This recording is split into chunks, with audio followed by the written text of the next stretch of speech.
1970 के दशक की शुरुआत टेक्नोलॉजी के इतिहास में एक महत्वपूर्ण मोड़ लेकर आई। यह वह समय था जब दुनिया डिजिटल क्रांति के कगार पर थी। कंप्यूटर, जो कभी रिसर्च लैब तक ही सीमित विशाल मशीनें हुआ करते थे, अब आकार में छोटे और क्षमता में बड़े होने लगे थे।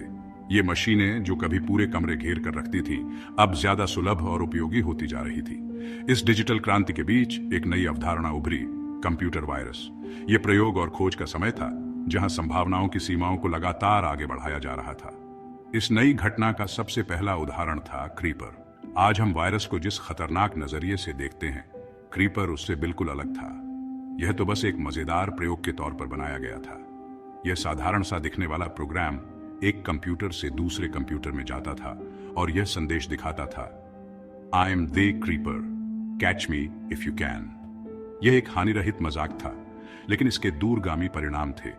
क्रीपर ने अनजाने में ही आज के साइबर सुरक्षा उद्योग की नींव रख दी। इसने इन नए डिजिटल सिस्टम को सुरक्षित रखने के लिए सुरक्षा उपायों की आवश्यकता को उजागर किया। क्रीपर की कहानी इस बात का एक उदाहरण है कि कैसे टेक्नोलॉजी की दुनिया में भी नवाचार अक्सर अप्रत्याशित मोड़ ले लेता है।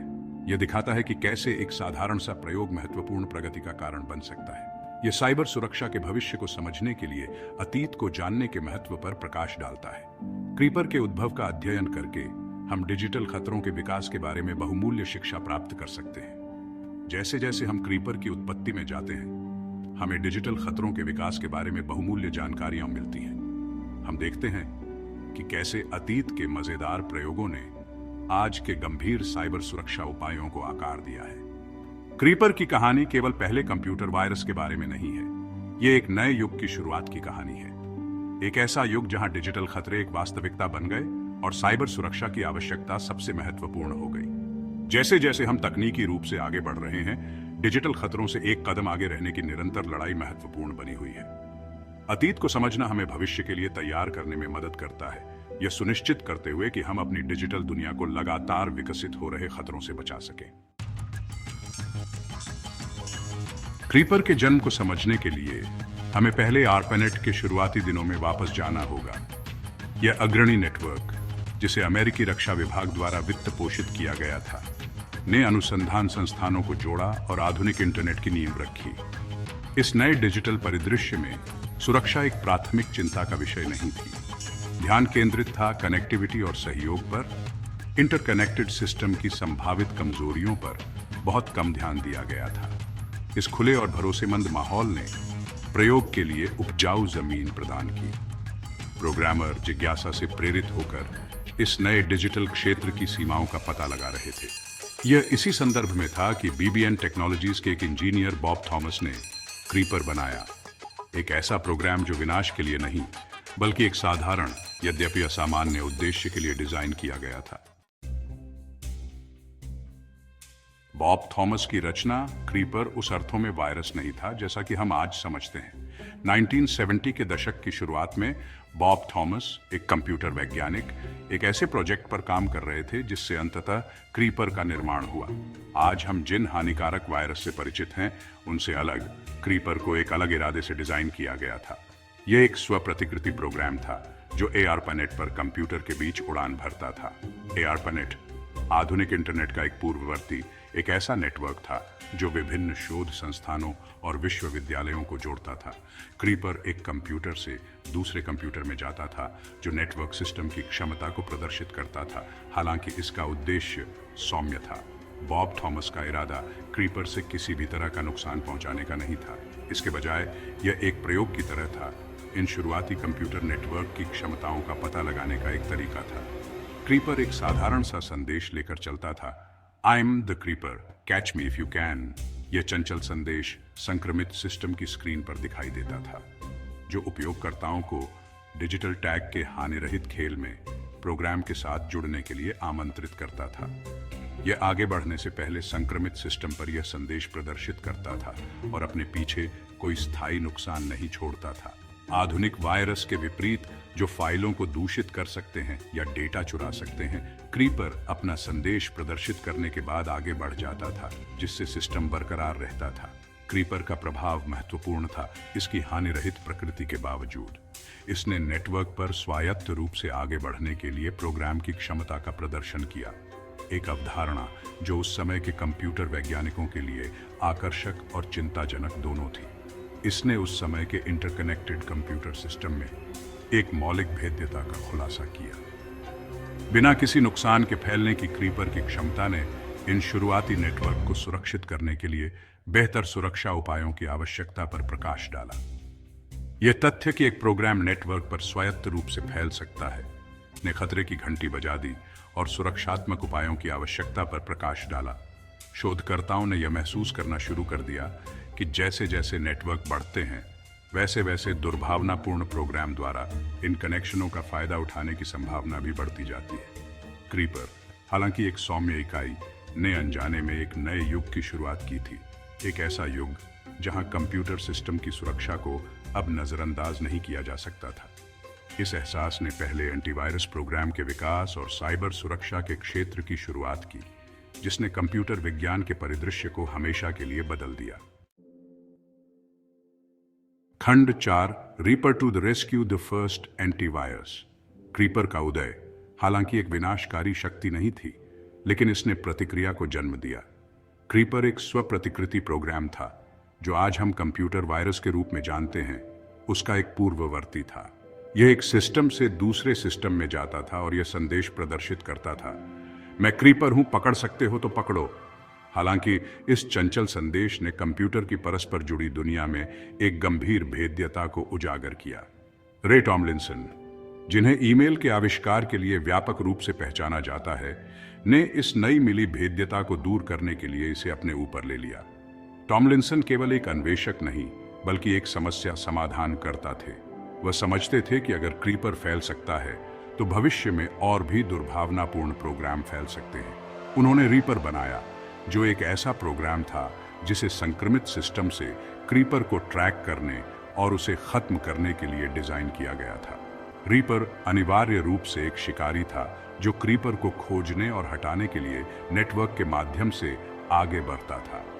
यह एक अभूतपूर्व दृष्टिकोण था, क्योंकि यह किसी अन्य प्रोग्राम का मुकाबला करने के लिए विशेष रूप से डिजाइन किए गए प्रोग्राम का पहला उदाहरण था। रीपर को पहला एंटीवायरस सॉफ्टवेयर माना जाता है, जो साइबर सुरक्षा की लगातार विकसित होती प्रकृति का एक प्रमाण है। यह एक सरल लेकिन प्रभावी समाधान था, जिसने क्षेत्र में भविष्य के विकास की नींव रखी।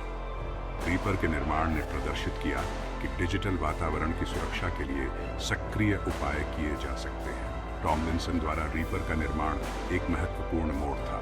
यह कंप्यूटिंग के इतिहास में एक महत्वपूर्ण मील का पत्थर था, जिसने दिखाया कि डिजिटल खतरों का मुकाबला डिजिटल सुरक्षा से किया जा सकता है। इस नवाचार ने अधिक परिष्कृत एंटीवायरस प्रोग्राम के विकास का मार्ग प्रशस्त किया। इसने डिजिटल खतरों के खिलाफ सक्रिय रक्षा की अवधारणा को स्थापित किया। रीपर से पहले डिजिटल खतरे को सक्रिय रूप से खोजने और उसे बेअसर करने का विचार अनसुना। टॉमलिंसन के काम ने कंप्यूटर सुरक्षा के बारे में सोचने का एक नया तरीका प्रेरित किया। पहले एंटीवायरस सॉफ्टवेयर के उद्भव ने तकनीकी परिदृश्य में बदलाव का संकेत दिया। यह एक स्पष्ट संकेत था कि जैसे जैसे तकनीक आगे बढ़ती है, वैसे वैसे इसकी सुरक्षा के लिए सुरक्षा उपायों की भी आवश्यकता होती है। आधुनिक साइबर सुरक्षा प्रथाओं के विकास में यह बदलाव महत्वपूर्ण था। अब डिजिटल शरारत की संभावना को नजरअंदाज नहीं किया जा सकता था। रीपर के निर्माण ने डिजिटल खतरों के सामने सतर्कता और तैयारी के महत्व पर प्रकाश डाला। यह कंप्यूटिंग की दुनिया के लिए एक वेकअप कॉल था।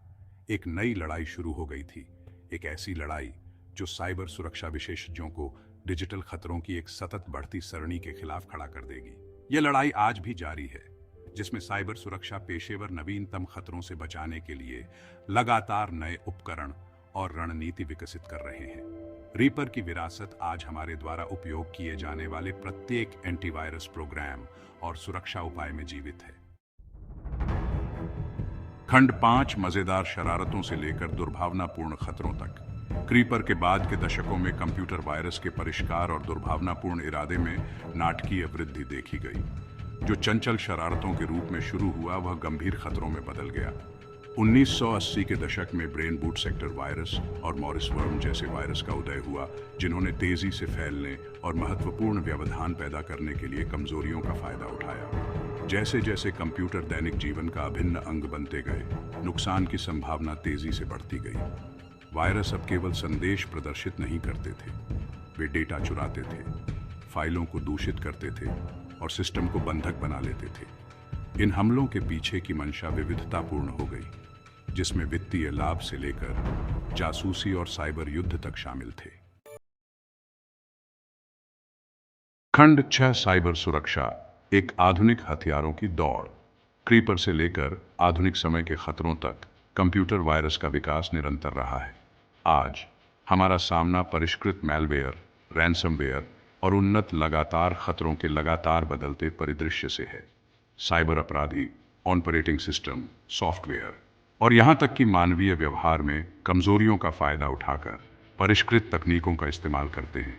साइबर सुरक्षा उद्योग इस चुनौती का सामना करने के लिए आगे आया है।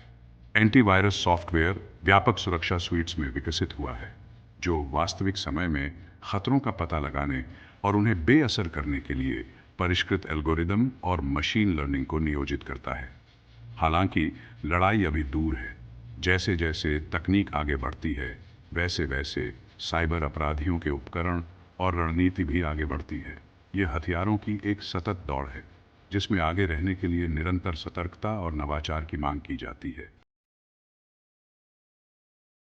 खंड 7 the legacy of creeper, a harbinger of things to कम।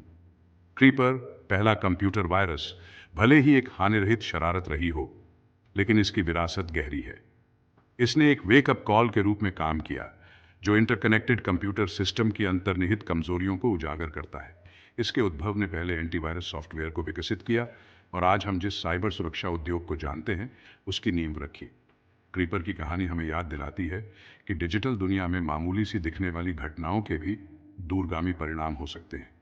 ये विकसित हो रहे साइबर खतरों के सामने निरंतर सीखने, अनुकूलन और सहयोग के महत्व को रेखांकित करता है। जैसे जैसे हम आधुनिक साइबर सुरक्षा के जटिल परिदृश्य को नेविगेट करते हैं, उन शुरुआती दिनों से सीखे गए सबक पहले की तरह ही प्रासंगिक हैं। अगर आपको ये वीडियो पसंद आया हो, तो लाइक और सब्सक्राइब करना ना भूलें और अपनी राय कमेंट में ज़रूर बताएं।